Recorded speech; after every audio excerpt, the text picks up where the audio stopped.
Movie एक हवाई जहाज को दिखाते हुए शुरू होती है जो लैंड करने वाला होता है कि सब लोग बेहोश हो जाते हैं और जहाज क्रैश होने लगता है। साथ ही धरती का एक पूरा हिस्सा अंधेरे में डूब जाता है। इसके बाद हम ओलेग और एलियोना को देखते हैं जिन्हें न्यूज से पता चलता है कि ये एक नेचुरल डिजास्टर है और उनका पूरी दुनिया से राब्ता कट चुका है। सरकार एक स्पेशल टीम को उस इलाके की जांच करने के लिए भेजती है। लैंड करने के बाद वो एक स्टोर में जाते हैं जहाँ वो देखते हैं कि सब लोग मरे पड़े हैं। किसी को भी समझ नहीं आता कि ऐसा क्या हुआ कि बिजली जाने के साथ साथ सब इंसान ढेर हो गए। उनकी जांच चल रही होती है कि कोई उनके एक सोल्जर पर हमला करके वहां से भाग जाता है। सोल्जर्स गोलियां चलाते हैं लेकिन उस पर गोलियों का कोई असर नहीं होता। देखते ही देखते एक महीना गुजर जाता है और अब तक 100 मिलियन लोग मारे जा चुके हैं। सरकार बच जाने वाले लोगों को अपने घरों में रहने का हुक्म देती है। इसके बाद हमें मिलिट्री बेस को दिखाया जाता है जहाँ कर्नल मरीना बताती है कि ब्लैकआउट एरिया में लोगों की मौत पॉइजन से हुई है और ये पॉइजन उन्होंने अपने जिस्म के अंदर खुद जनरेट की, जो कि काफी अजीब है। इसीलिए मरीना ब्लैकआउट एरिया में एक टीम भेजना चाहती है। जब सब लोग ब्लैकआउट एरिया में जाने की तैयारी कर रहे होते हैं तो तभी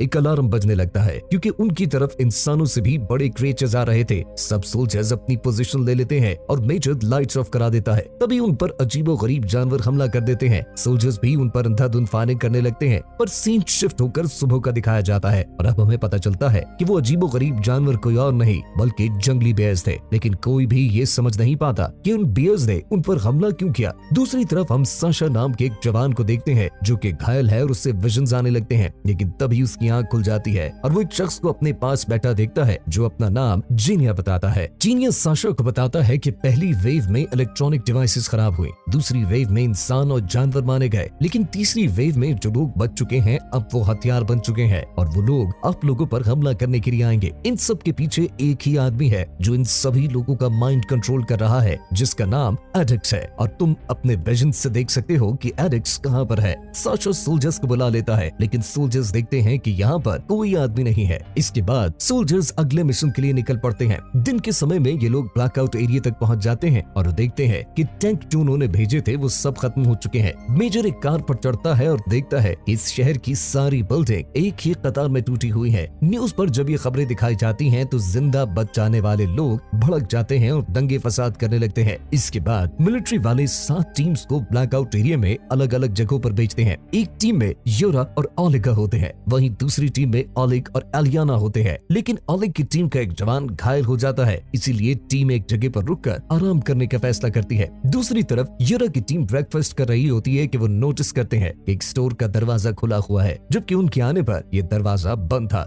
योरा और कुछ सोल्जर्स उस जगह का विजिट करते हैं जहाँ उन्हें किसी के होने के एविडेंस मिलते हैं, इसीलिए योरा उस जगह पर कड़ी नजर रखने का फैसला करता है। वहीं हम साशा को देखते हैं जो हॉस्पिटल से बाहर आकर खुली जगह पर बैठ जाता है। लेकिन तभी साशा के पास एडिक्स आता है और जब एडिक्स अपना चेहरा दिखाता है तो हमें पता चलता है कि वो इंसान नहीं है। उसी वक्त मरीना सोल्जर्स के साथ वहां आती है लेकिन वो सोल्जर्स उस पर गन पॉइंट कर देते हैं क्योंकि एडिक्स उनका माइंड कंट्रोल कर लेता है और मरीना को अपनी शक्ल में ढाल लेता है जहाँ वो कहता है कि मैं तुम्हारी साइड से हूँ क्योंकि बहुत सारे एलियंस इंसानों को खत्म करने के लिए यहाँ आ रहे हैं। मरीना उसे ऑफिस में ले जाती है जहाँ वो बताता है कि हमारा प्लैनेट खत्म होने वाला है, इसीलिए अब हम तुम्हारे प्लैनेट पर रहेंगे। एडिक्स बताता है कि मेरा भाई रॉ भी यहाँ पर आ चुका है और वही सब लोगों का माइंड कंट्रोल करके उन्हें हथियार बना रहा है। रॉ को अभी तक सिर्फ साशा ने देखा है, इसीलिए मैं उसकी मदद से रॉ को ढूंढना चाहता हूँ। एडिक्स ये भी बताता है कि मेरे प्लैनेट के सभी लोग कल यहाँ पर आ रहे हैं। दूसरी तरफ टीम पर लोग हमला कर देते हैं जिनका माइंड एडिक्स ने कंट्रोल किया हुआ था। सोल्जर्स उन पर गोलियां चलाते हैं लेकिन वो लोग बहुत ज्यादा तादाद में थे, इसीलिए बहुत सारे सोल्जर्स मारे जाते हैं।